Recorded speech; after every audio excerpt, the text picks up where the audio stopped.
One of the most valuable compounding things that we can do to build lead volume. Okay, if we think of this as sometimes when the answer to a problem isn't clear, 10x the problem. So imagine for a moment that the goal is to build the optimal or the largest property management company in 10 years, not 1 year. Because if we look at it as a 10-year problem, then we know that this year we're doing a lot of foundational things.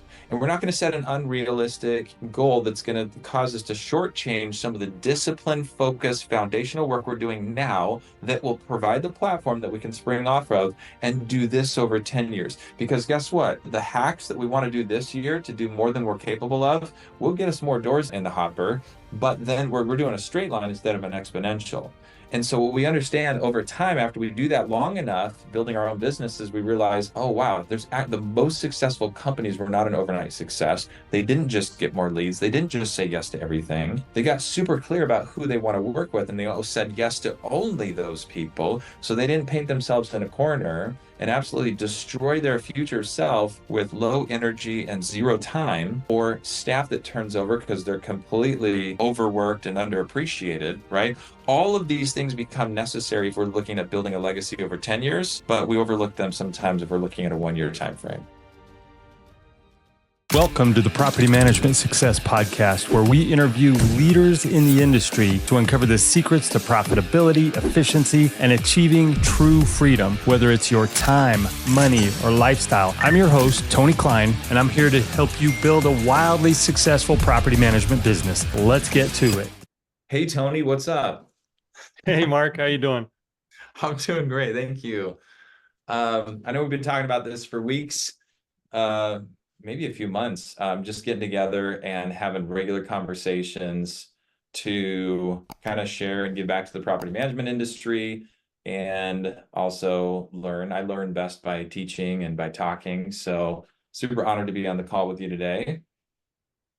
Yeah, it's been a while in the making, so I'm excited to actually get started, get rolling. And it's funny because we've had a lot of conversations where we haven't recorded, and we've had some really good aha moments that unfortunately probably with the personalities that you and I have, they're probably lost forever. So hopefully we'll be able to circle back around and uncover some of those again.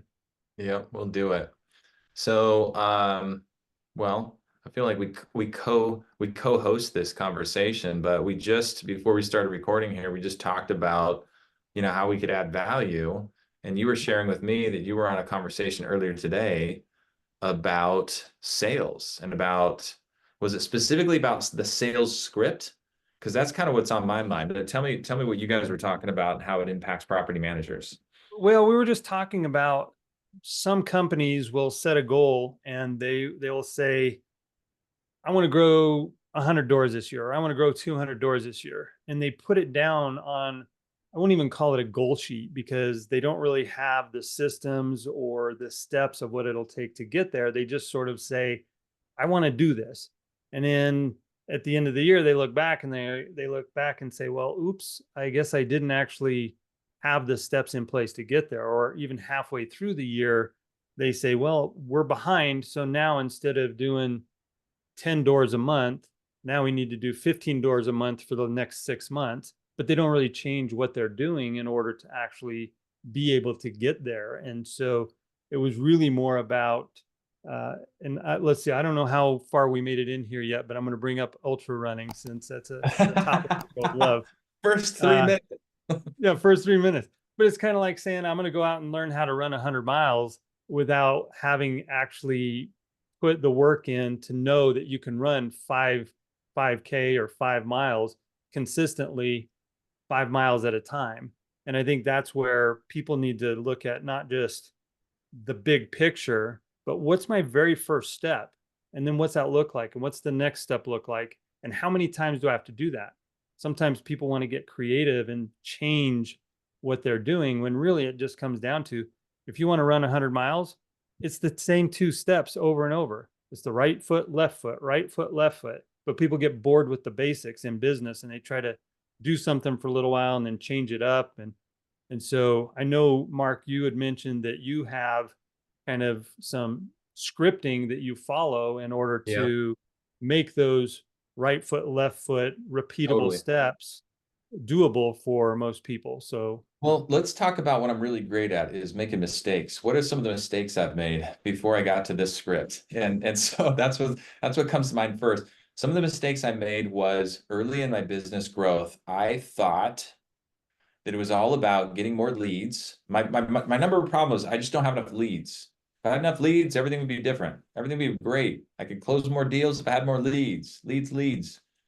I found out that that wasn't the right place to put my focus. It's important, but it wasn't the only thing I should have been focusing on. And then the other so what I didn't fully appreciate at that time when I was looking at hacks and tactics, I just thought, well, there's some silver bullet out there that that I got to figure out that's going to give me more leads. That was my mindset. That was my focus. When I started changing my focus over time with the help of other smart entrepreneurs and business coaches and mentors, I realized that I hadn't laid a really strong foundation. And part of that foundation, and we could talk all day about this alone, is understanding who I am and how I'm different than my competitors and who I want to work with.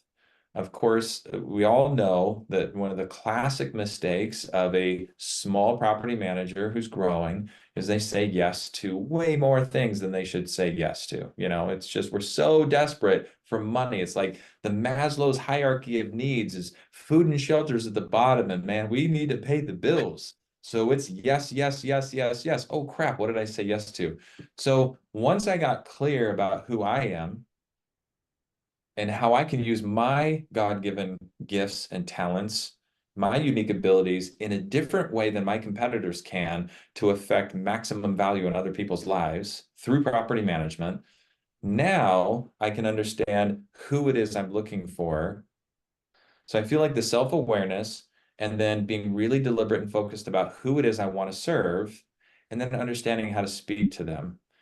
All of those come before an effective sales script. So if we're going to go through a sales script today, which I would really love to, it's on my mind today, and I think I've got a good one for me.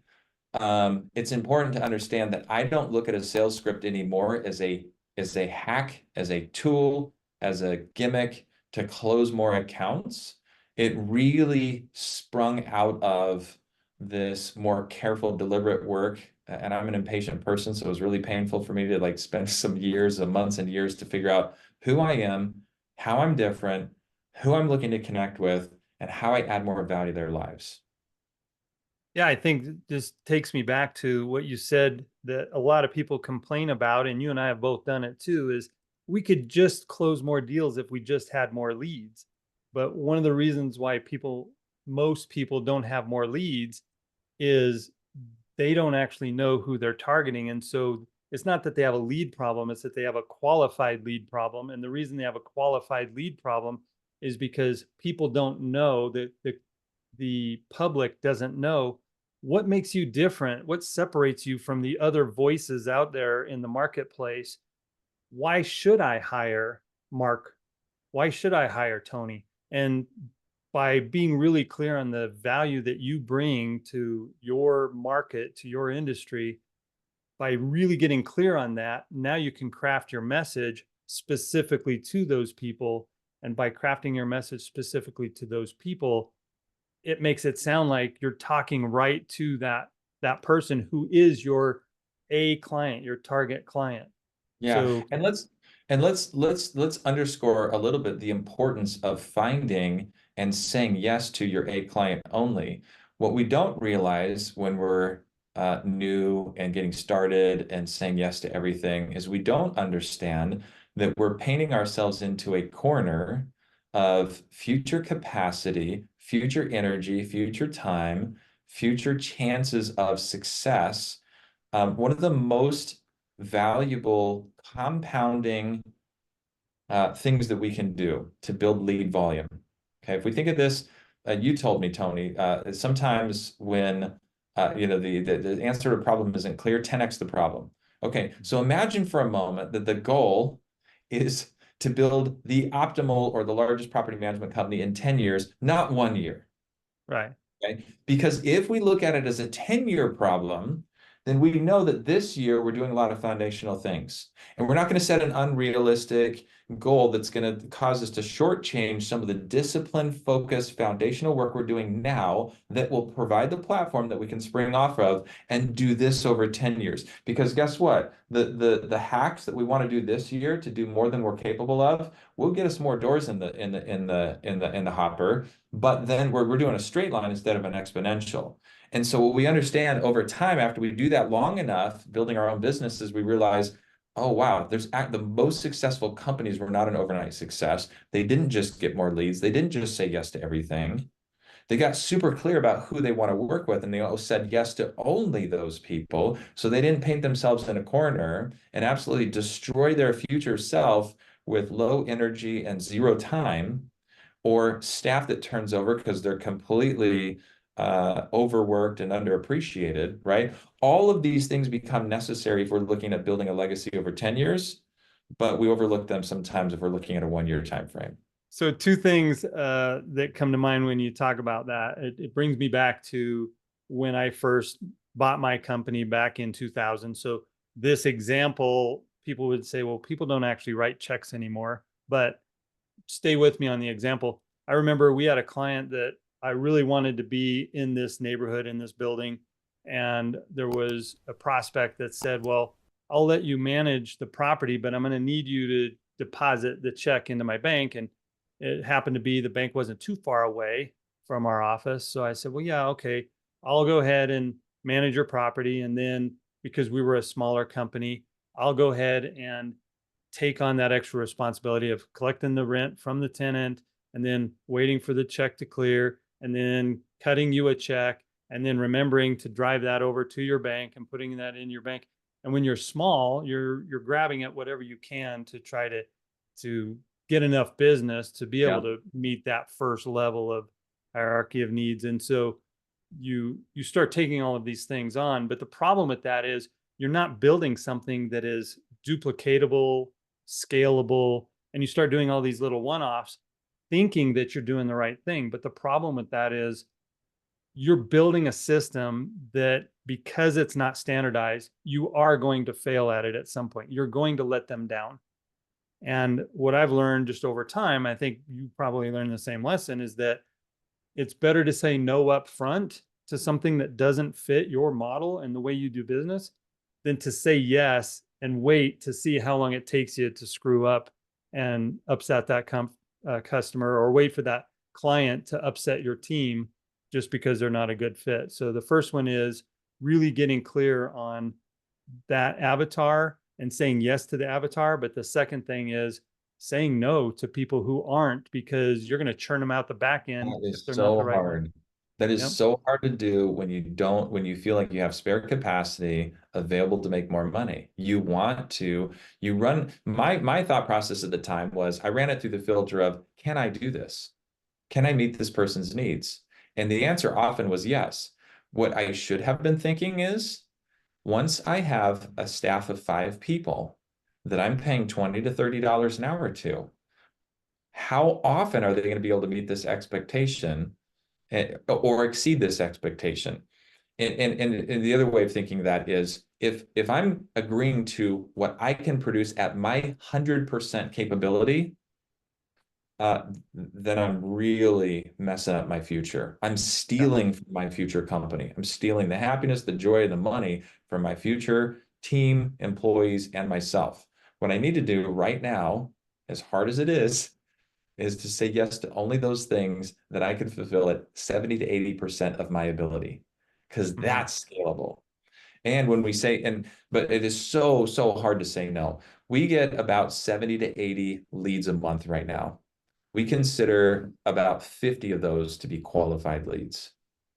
It's so much easier for me now to say no to 20 to 30 people and refer them out, because I know that when I pick up one end of the stick, the other end comes up with it. I know the opportunity cost of saying yes to the wrong client. It reminds me of a story, and then let's get into the script if we can. It reminds me of a story I heard of this. A dental consultant would show up at these dental conventions.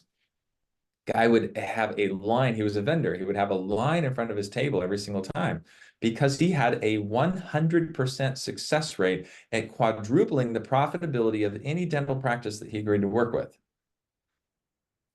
His secret was he only said yes to 3% of the people that wanted to work with him, Sure. because he knew exactly they had to have a certain level of revenue. They had to have infighting among the staff. They had to have like this issue, this issue, this issue. So he would say yes to 3% and no to 97%. And then the consequence is he absolutely knocked it out of the park with every single person that he worked with. And then he didn't have to spend. There's a saying on I saw it on Twitter. I don't know where the original source was. You only spend money on marketing because you only spend money on sales because you don't understand marketing. And you only spend money on marketing because you don't understand how to build product. Like at its core, each of us has the opportunity, I believe, in its purest form to create a property management company that adds so much value to the right people's lives in the right way that everyone's a raving fan, and it can grow exponentially over time on its own with no marketing spend. I mean, that's like the golden goose. That's the ideal, but it's actually possible. We haven't done it perfectly, but we're getting a lot closer to it now. I think our main marketing spend is we do some content creation and we spend some money on Yelp because our Yelp profile is so amazing. So anyway, I don't know if that's an app. I really wanted to give kind of a disclaimer, like don't take this script as like a hack that you're going to be able to employ in your business. But I wanted to share it as an example of what's helped me close me alone. When I filled in for a business development manager, I closed 30 accounts in 1 month using this script with zero cancellations. So I thought it might be useful. All right, so we kind of set up the tease a little bit of Mark's got this amazing script. So let's actually dive in and let's sort of do what I call an autopsy. Let's open it up and see what's inside. So why don't you share a little bit about how it gets started? Absolutely. And maybe we'll even post a link to the script. I'd be happy to share it. That'd be But great. this, again, this works for me. So what's the first thing we do with any sales script? We qualify the prospect. And this is something that I didn't do early on. I'll contrast this a little bit. When I first started my management company, I just got on a phone call and I said, well, what do you need? And that's important. But so often in this business, I've found that a lot of the accidental landlord clients that we end up working with really don't understand what they need. This is a brand new thing for them. Not only do they not understand how to be a landlord, they don't understand how to own a business and think like a business owner. So instead of focusing a lot of time on what they feel like they need and trying to morph or become a chameleon to that, I spend a lot of time at the beginning of the call qualifying them. This does a couple things. Not only does it help avoid me saying yes to the wrong thing, but I think it also, not as a gimmick and not because I'm trying to manipulate people, but it significantly elevates my perceived value, right? Yeah, So I go think ahead. I I kind of do the same thing when you start talking to somebody, you tell them a little bit about the fact that you have a great system that works for a lot of people, but it doesn't work for everybody because you're focused on a specific type of clientele. That's it. And let's just have a conversation and see if we're a good fit for each other. I always say that because they're I know they're qualifying me, but I want them to know right off the bat I'm trying to qualify them too. So I always throw that in there. Let's just see if we're a good fit for each other. That's perfect. That's beautiful. Those words are excellent. So let me back up a little bit. Right out of the gates, it's like a 2 minute icebreaker connector, like shows them that I'm a human being and that I'm not going to just get right to business. Usually I start with a little question like, hey, thanks so much. How did you find us? And hey, just curious, is this the first time you've rented your property out? Then give me a little background, because that also helps set the stage for how I talk to them for the rest of the call. If they're brand new, I talk to them a little bit differently than if they've already been through 3 property managers and they're fed up, right? Okay, so build a little rapport, kind of find out how sophisticated they are, and then get into the qualifying. So we do, there's 2 parts of my qualifying. Being really clear about the type of property we'll manage and what conditions have to be present for us to take it on, and then be really clear about the standards of support I need from them. So I asked them a series of, so there's 2 parts. One, hey, do you fit in our box? The property itself and the situation. And then the rest of my qualifying is I'm actually qualifying them, but I'm doing it a very respectful way. So bullet points for this phase one. I say this statement, and one more explanation. I don't trust myself not to go rogue off of my script. I actually have my script up in front of my face. I have it in my notes app on my iPhone, and I have it on my desktop. So if I ever get a sales call, and I'm not the BDM right now in my company, but I do not trust myself not to have the script available. So if you're a really creative, verbose salesperson, you may benefit from having the script up in front of you. Here's how it starts. We do long-term unfurnished property management for single-family homes, condos, and townhomes throughout the Phoenix area, renting for between $1,600 and $4,000 a month on small lots without flood irrigation, not in age-restricted communities, and we don't manage manufactured homes. Is that a fit for your property? Like, I don't know, So Tony, I think that's like too much of a mouthful. Like, why did you roll all that together? But I cannot tell you how many times I've been on the phone for 30 minutes to find out it's a manufactured home or it's in an age-restricted community. And maybe I'm just being overly jealous with my time. I'm not going to do that ever again. no, I love it. So I'm gonna share. You know how sometimes somebody you'll watch something on the internet and they'll have somebody do a magic trick, and then they Yep. have somebody kind of go behind the scenes and show you or tell you Show how it. it's done. So Yep. I kind of want to do that, but I don't know if I want to expose some of your magic early on or not. But I'm going to throw this one in here.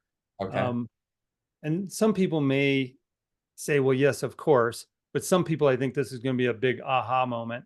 One of the things I want to point out in your script is you you are controlling the conversation by asking the questions. One of the things that was taught a long time ago is that he who asks the questions controls the conversation. So it's more about getting information from your prospect than you just doing a vomit of here's everything we do and here's our pricing and here's when we can get you set up.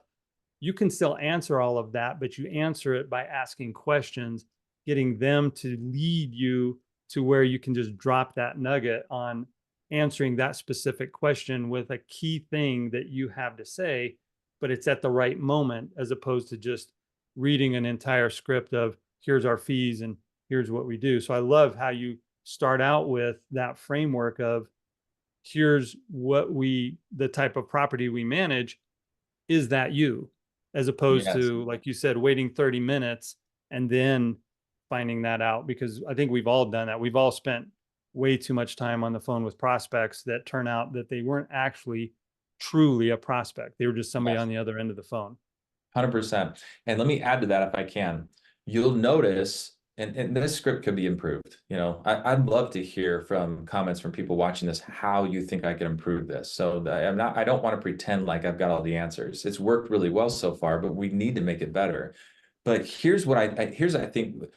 First of all, I am absolutely controlling the conversation. And it's kind of my personality. I'm a little bit more controlling. And you know what? I kind of owe it to the client to show them I'm going to be kind of controlling when you hire me as your property manager, and I'm going to do it my way. And that's all there is to it for this to be a win relationship for me. The other thing that you'll notice in this script is it builds momentum. There's an emotional energy that builds until the apex of me telling about our value. And I think there's something really important about that. I'm taking someone on an emotional journey of getting to know me with increasing confidence at every step of the way. And then it builds. Okay. So that's important. And asking questions is a really important way of building that emotional energy. And I'm asking questions that they are saying yes to. I'm not doing this to manipulate. It's not a gimmick. I sincerely want to know the answer to these questions. But when someone's saying yes, yes, yes, oh my gosh, this guy has really high standards. Yes, holy cow, he requires a lot from me. Yes, yes. And then you get to the point where you're talking about how you're different than everybody else and you're the only one that does it this way. There's a lot of momentum that goes into that. And it really helps, I think, build that trust. Yeah. Okay, Okay. so we're in So the now first what's the part. next step? Okay, so we're in the first part that's qualifying whether their property is a good fit. So that the really long sentence I just asked, and is that a fit for your property? Here's the other bullet point. The property must be vacant of furniture and occupants for us to start the onboarding process. Does that also work for you? Boom, got that out of the way. Because I don't want somebody to sign on with me and be like, great, I want the marketing to start tomorrow. By the way, I move out in a month and a half. Yeah. Oh, Okay. Moving out in a month and a half. great. That sounds great. We've got it built into our process that you sign now. We make sure that we reserve time for that field inspection to be done as soon as you're out. And by the way, we'll even take the effort to put a lockbox on your house in advance. So all you have to do is drop a key in there. We've got that all built in. But do you mind if I go back and ask a few more questions just so that we make sure this is the right fit? Sure. See, because as soon as it starts derailing, I got to bring it back because we're building momentum. Yeah. Okay, now we're qualifying them. We've got to do this in the right way, right? Because we don't want to be offensive. Like, do you deserve to have my service? Do you deserve me? So But here's that's frankly, that's not what we want to say, but that's actually the truth. it is the truth, 100%. And if you don't have the confidence that that's what this conversation is about, get confident about it. But sometimes the confidence comes when you get the tools, which are the words to say that make you feel confident about how to have that conversation. So there's four H's. I'm gonna make this a little easier to remember. Four H's in this part of the conversation: high standards, hands off, have the cash, and heart. So let's go through each one of these. Okay. I'm qualifying them. Remember, we have high standards for the properties we manage because we want to attract the highest quality residents for you. So we require your support on our property standards. For instance, if the home needs to be painted to attract a quality resident, we will be asking you to paint before we start marketing it for rent. Next bullet point. This is hands off. We work best with clients wanting to be truly hands off. We show you that we have the smart processes and great communication and total transparency, but then we ask you to support us to approach things our way. Is that what you want? Is that what you're looking for? If it's not, we sidetrack, we have a conversation because that is a non-negotiable for me. Usually they say yes. Here's the next bullet point. This is have the cash. We need to know you have the cash reserves to cover unexpected repairs at the home if they become necessary, or that you can handle an unexpected eviction and vacancy. $10,000 per property is appropriate. You don't have to send the money to us, but we need to know that you have that cash reserve to properly run this business. Finally, we don't just work for the money. This is the heart. We want to give you our best and have you cheer us along as we go. So we actually, it might sound weird, but we actually want your emotional support when things get stressful or when the issues we deal with, for the issues we deal with on your behalf. Your emotional support means just as much or more than the management fee you pay us.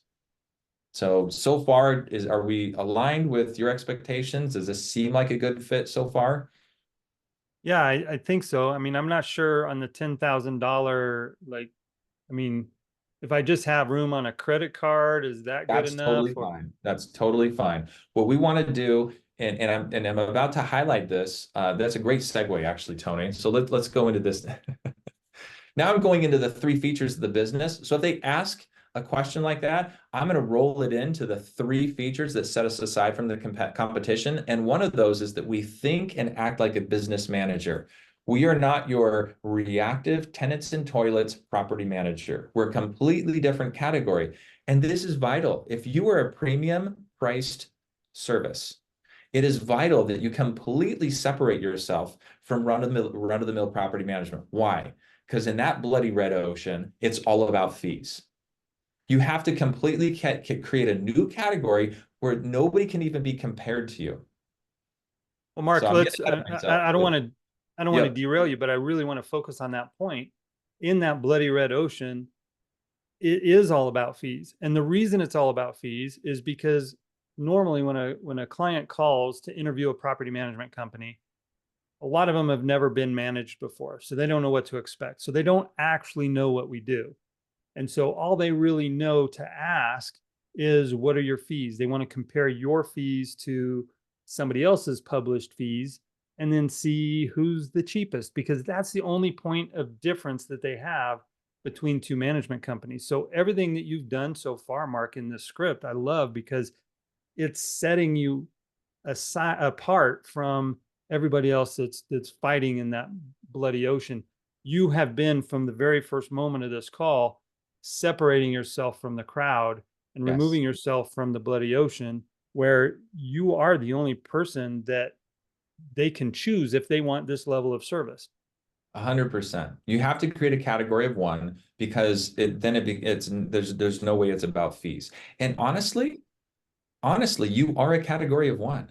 If you understand who you are and how you can how and who you can benefit the most, and you're only going to say yes to that person. And I've already demonstrated that by being willing to say no to them. I've already showed them like 6 questions where I was willing to bow out or refer them to somebody else. Yeah. And so they already know that I understand my value and that I understand who I can add unique value to. And they feel privileged potentially that they qualify. And now what is that value? What's so different? And so when you asked that question about the $10,000 reserve, I instinctively wanted to roll it in to starting to build value on how I'm different. And the way I was going to do that is I have 3 bullet points on building value now. I'm not a typical property manager. I think and act like a business manager. Okay. That's the main bullet point. There's some talking under that. In addition to acting as your business manager, we also think and act like an asset manager. There's no other property manager that really does this like we do. And I can talk about that more. And then number 3, and this is unique to us because we spent 13 painstaking years doing this and building a 4.5-star rating on Yelp. We can honestly say, and we have, by the way, so far, we have never paid either an internal employee or an external client or resident for any reviews, period. So I guess I don't mean to be like holier than thou or judgmental about that, but I know that a lot of businesses engage in that. So the third point is we have an industry leading company reputation and service that attracts better tenants, better vendors, and nobody can touch us on that. And increasingly, tenants are looking at the level of service they're going to get as important as the asset or the place that they want to live in because they do have choice. So I don't know if you want to unpack those a little bit more, but the connection, the tie that I was going to make when you said, what about that $10,000? I'm going to say, well, that's an excellent question. You do not have to send that money to us. It doesn't have to be cash in your bank. But what we do, different than every other property manager, is we think and act like a business manager. We think, well, this is your business. It's the same as if you had hired me as an expert of running a KFC franchise and you were the owner of the KFC franchise. I really know what I'm doing. But what do I expect from you as the owner? I need to know that you have some cash reserves in Mhm. case something goes wrong. I need to know you can support my process so that we can win together. Nice. Yeah. So I can go into we think and act like a business manager, we think and act like an asset manager, and the industry leading company reputation and service. There's a couple bullet points under each one of those. Again, that's my unique value proposition. I don't Yeah. expect that to translate to everybody else that watches this video, but keep in mind this emotional crescendo is building through the qualifying, and then it reaches its peak when I talk about how we're different than anybody else. And then usually, if it's a successful call, they never even ask about price. Never. In fact, if price comes into the conversation before then, before I get to that point, it's a red flag for me. And I don't honestly know if I want to work with them. Why? Because I can tell they're, they're so anxious to find out what this transaction involves that they're not even allowing space in their mind to build value and understand the real value of a partnership with me. I am It would be like somebody calling you and saying, I want to buy a car from you. How much is your car? Well, what are you getting? What do you what kind of want? a car What are are you the, talking about? yeah, yeah. Yeah, with And so if it's, with no requirements for make, model, year, or anything else. I want to buy yeah, a car from you. How much you charge? 50,000. Nope. yep. Yeah. So, but by building that value of, what your accessories are, what your trim packages are, you start building out this thing that they say, wow, that's what I want. That's what I want. Now, it doesn't matter that the guy down the street is selling a car for $22,000. That car is not what they want anymore. They want what you're selling. Yeah. And you know what, Tony? Just a word about price. We charge more than our competitors do. In fact, we're probably on the higher end, and we just raised prices, and but we expect to deliver the service and the quality and the impact and the value in people's lives. I think it's really important for us as business owners, as property managers, as a business development manager on a property management team. I think it is extremely important that they have high confidence in their price. Some of the worst mistakes I made was assuming that I had to compete on price in order to get more leads and close more leads. That was some of the worst mistakes I made because, again, I was stealing, I was robbing from my future self and all of my other clients about giving my best. And so one way, I'll just give a really quick, perspective on this. If we really can become like a business manager or an asset manager for our clients, think of it through this lens. In my market, you get average, maybe rental property is, let's say $500,000. That's a quality rental property. If you own four of those, it's $2 million worth of assets. If you hired a certified financial planner, someone that was a really sophisticated asset manager that helped watch over your assets for you, they're going to charge you 1% of assets under management. If we charged 1% of assets under management because we're providing that level of service and that sophistication and that kind of perspective, we would be charging, what's 1% of 2 million? $20,000 a year. Divide that by four. How much per property? $5,000. That's $400 per month in management fees. Guess what? We're half that. And not only are we acting as your asset manager, we're doing a heck of a lot of day-to-day work for you, running the business. Are you kidding me? This is a tremendous value. Like, I get so excited and passionate about the impact we're delivering in people's lives and how underpriced we are. It's a really tremendous thing. So first, get like super confident about the value you're delivering. And then you can go through a script like this and build that momentum, and price should absolutely be an afterthought, because if you're not convinced of it, it's going to bleed through the way you handle yourself on the call, the words you choose to use, your unwillingness to say no to somebody that's not the right fit, all of that. There has to be integrity behind it. And I think the conversation you have when you first start talking with that client to bring them on, you have to think about how that conversation is going to go throughout the lifetime of that client working with your team. And so if you start focusing on answering their questions about price early on, and you start adjusting and making exceptions for maybe not charging this fee or discounting this fee, you've now set the precedence that if they push hard enough, they're going to get what they want. And so That's right. then when it goes to your operational team, if they push hard enough with your operational team, they're going to get what they want. Now, Right. obviously, we're in business to serve our clients, but we've been doing this. We've served thousands of clients. They've managed the property for 5 years, 1 year, 10, 20, doesn't matter, 20 years. In 20 years, they've probably had 10 different tenants, meaning they've processed 10 Right. different applications or approved 10 different applications. And so we need to really set the tone of the relationship at this first initial conversation, at when we are signing them up to become a client, and then when we transition them over to onboarding, so that they understand, like you said, our system is designed for the hands-off landlord. Obviously, you can reach out to us, but our system is set up so that we can do this without you. You've authorized us to do everything we need to do to run your property on your behalf. Now you go to the beach. Yep. And they shouldn't be surprised if they find themselves in the lowest 3% of the client base that annually gets divested, because we do intentionally exit client relationships before they cancel every single year as a discipline to keep to make sure that we're preserving our energy, our time, our focus, our enthusiasm for everyone that deserves our business.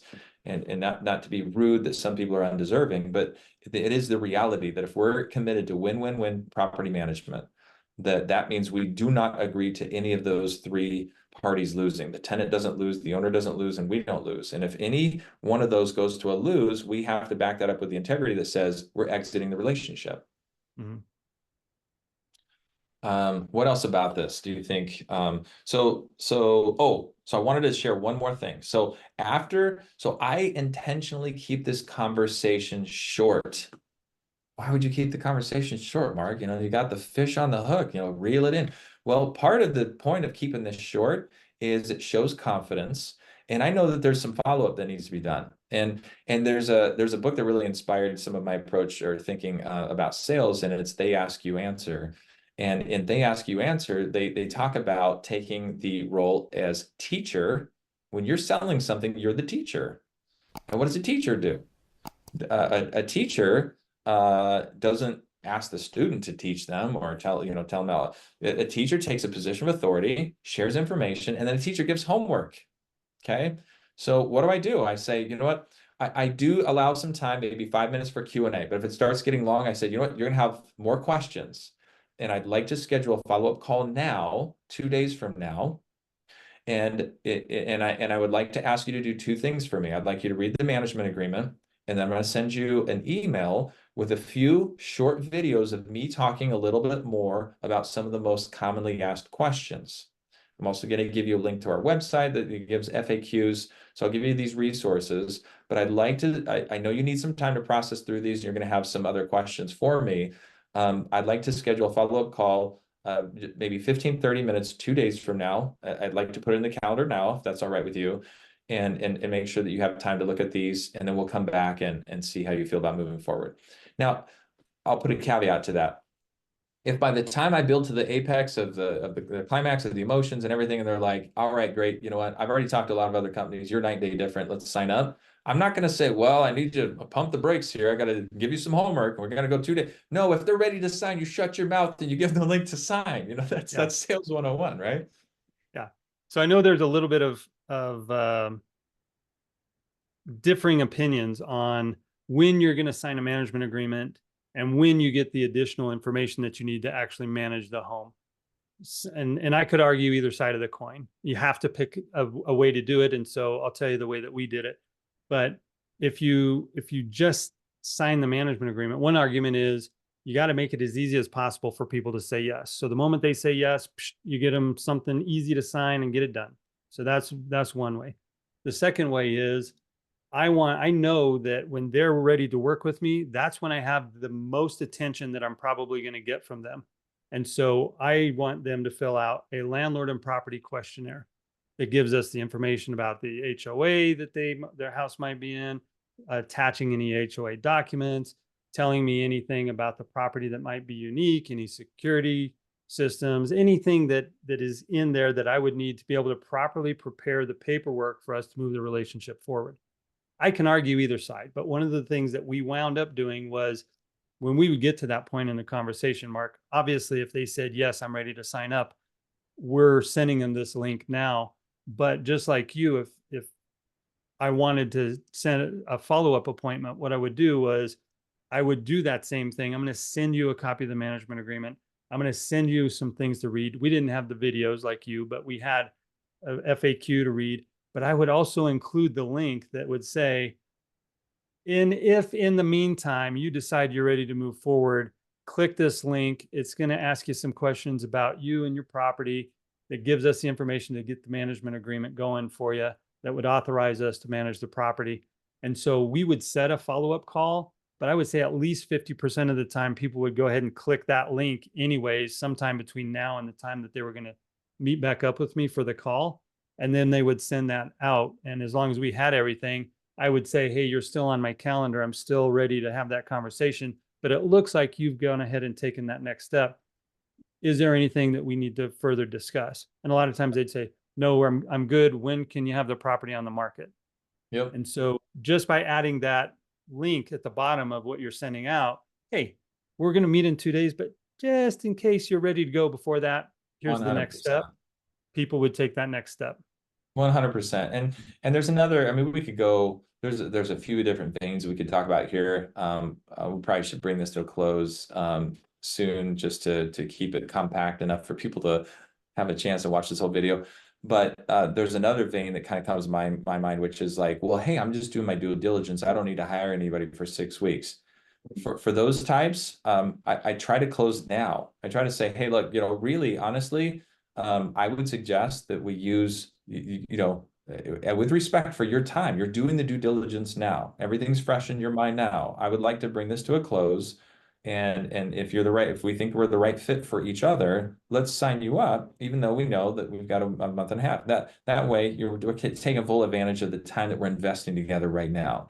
And but I'm also not a super hard closer. So if you really aren't in a position to make a decision right now, please don't be offended in advance. I'm going to start sending you some drip emails that are templates, but I think they'll be useful and I think you'll enjoy them. And if they get obnoxious, just tell us to stop or whatever. But we want to stay top of mind for you. And I just tell them that in advance so that they know, I'm not going to keep harassing you and calling you twice a week right now. I was very much hey, if this is the right fit and you're willing to take action now, you're going to get my attention now. If not, I've got some great information I'm going to drip on you and re-engage with me when you're ready. But I'm not going to keep, it almost lowers my value by begging them and chasing after them to hire me at that point. I don't know. That's been my experience. Yeah. Yeah. It's almost it's that takeaway close. You take away the opportunity. You don't feel like you're pressuring them. They don't feel the pressure. And they're like, well, wait a minute. Did I not meet the criteria that they went through in the beginning of the call? Maybe I should just go ahead and sign now and use that 6 weeks to be fully prepared. Totally. Yeah. Well, Tony, it's been great talking about this. There are many more conversations to come. I'm glad that we have a recurring appointment so we can do some more of these. Hopefully this was some value to people and we can keep doing that. Yeah, it's been a lot of fun. I appreciate you dressing up for me. Absolutely. Only for you, Tony. All right, buddy. All right. Take care. Take care. Have a good one. Thanks for tuning in to the Property Management Success Podcast. We'll be back with another value-packed episode to help you level up your property management game. If you've got something valuable out of today's episode, please share it with a friend or colleague, and don't forget to subscribe and leave a review so you never miss out on future insights and strategies and tactics. Until next time, here's to your success.